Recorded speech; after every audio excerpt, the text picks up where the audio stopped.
A Mente está de regresso, aqui, sempre no mesmo horário e sempre, claro, a simpática, a doutora Nádia Lima. Olá, doutora. Olá, Helena, até me babo com os seus elogios, obrigada. Hoje está giríssima. Doutora, como sempre, mas hoje tem um toquezinho muito especial. Estou a brilhar. Tá. Hoje vamos falar de mais Hoje um nós tema, vamos falar sobre o medo nas relações do século XXI. Foi um pedido de uma ouvinte. Estamos a caminho do século XXII, não é? Sim, estamos a caminho do século XXII. Mas então, há muito medo nos relacionamentos? Há muito medo, as pessoas têm muito medo de se relacionar umas com as outras.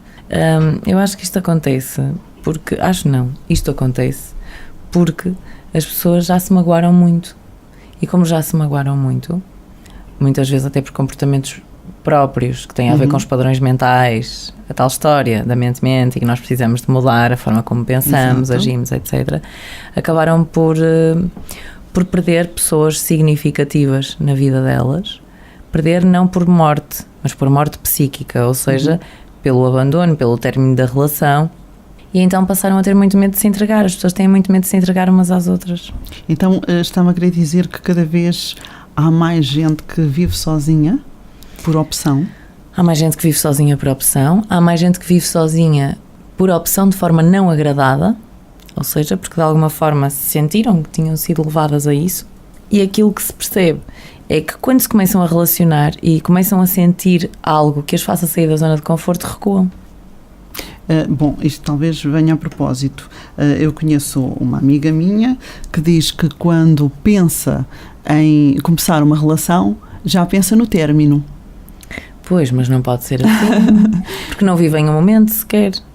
E se não estiverem a viver o momento, a coisa vai complicar bastante. Pois, realmente já está a pensar no terminar, ainda antes de começar, claro, vai dar errado de certeza absoluta, não é? Sim. Não interessa. Isso não é falta de confiança na própria pessoa? É falta de confiança e de segurança nela própria, também, sim.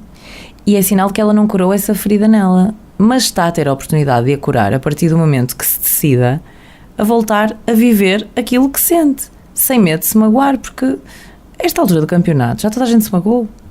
Também é verdade. A esta altura do campeonato já toda a gente teve algum término, seja divórcio, seja só término de relação, porque um término é um término, independentemente das implicações e dos meandros em que ocorre. Portanto, a esta altura do campeonato já toda a gente se magoou. E não faz muito sentido não viver as coisas pelo medo. E muito menos pelo medo de nos magoarmos, voltamos ao medo. Por isso eu disse, o programa do medo dava aqui, porque ele tem muitas extensões, não é? E uma delas é esta. O medo das pessoas se relacionarem leva a que elas não se relacionem. E isto é muito mau, porque a pessoa impede-se de viver. Nós somos uma gestão constante de relações. As relações humanas acontecem mediante gestão.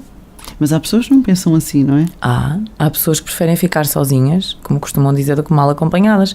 Mas o problema é que elas muitas vezes nem sequer sabem se iriam estar bem acompanhadas ou mal acompanhadas, porque não se dão a elas próprias, porque não é a outra pessoa que estão a dar a oportunidade, é a elas. Muitas vezes elas não dão a elas próprias a oportunidade de se permitirem viver um sentimento, ou a ausência do sentimento, que muitas vezes até parece que sentem alguma coisa, mas não fazem a mínima ideia se sentem ou não, e até acaba por crescer muito mais aquilo, porque cresce aqui dentro alimentado pela ilusão, e a pessoa nem sequer se consegue perceber se na verdade sentia ou não sentia aquilo, porque se impede de o viver.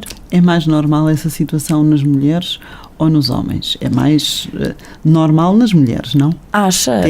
Olha que eu começo a ver que os homens andam apavorados. Os homens passaram a ter muito medo das mulheres. As mulheres viraram tipo a Cruella de Vil. Lembra-se da Cruella de Vil? Pronto, as mulheres começaram a ser a Cruella de Vil. Porque a mulher, quando começou a sentir que podia fincar o pé, principalmente porque começou a ganhar um ordenado, não é? Claro. E começou a dizer, eu não gosto disto, eu não gosto daquilo, e eu vou mostrar que não gosto. A mulher também começou a ser muito vingativa. E começou a fazer ao homem aquilo que sentia que o homem lhe fazia. Já vem de gerações anteriores. Já vem de gerações anteriores, claro que sim. E com isto os homens começaram a ficar muito magoados e muito medrosos. Os homens ainda têm, a esta altura, porque isto também não é de agora, não é? Isto já tem vindo a ser construído. E ainda têm muito medo de se relacionar. Principalmente quando terminaram alguma relação em que o término foi doloroso. Mas o homem está mais predisposto a ter uma relação mais longa ou nem por isso? É uma relação mais momentânea. Isso depende. As pessoas, quando têm este medo de se envolver, muitas vezes não chegam sequer a envolver-se.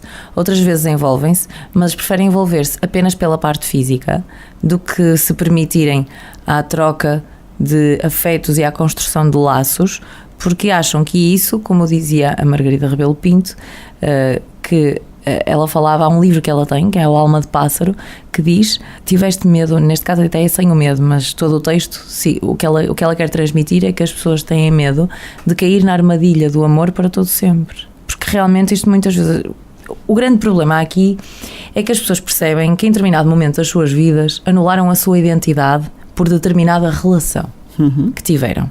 E como não conseguiram fazer bem depois a saída, perceberam que quando a relação terminou se sentiam sozinhos. Luto. Muitas vezes não fizeram o luto, mas isto tem a ver muito com o facto das pessoas perceberem, ou deveriam perceber, quando estamos numa relação é normal que não estejamos a dar tanta atenção aos outros focos à nossa volta. E é normal quando a relação sai que fica um vazio. Claro. Esse vazio não é porque não construíram à volta. Às vezes é porque não construíram em simultâneo, não fizeram a manutenção das relações de amizade, mas também é preciso perceber que se sentiam melhor naquele momento com aquela relação, é porque naquele momento precisavam daquela relação. Portanto, quando a relação termina, vai acontecer o que acontece, como nós já falamos na crise, quando acontece uma situação de catástrofe, começa-se de novo.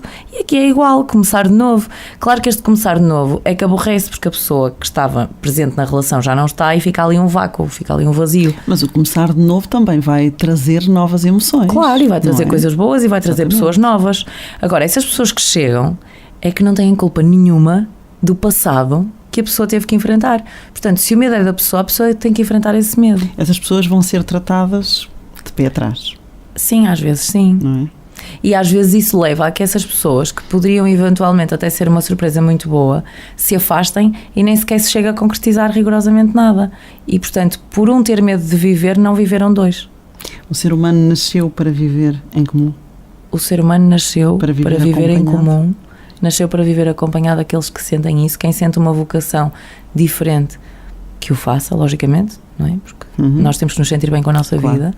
Mas nós somos seres de sociedade, nós somos seres, até os animais são. Claro que nós precisamos do nosso tempo para nós e para estar com as pessoas de quem gostamos, e não temos que ter uma relação só com aquela pessoa.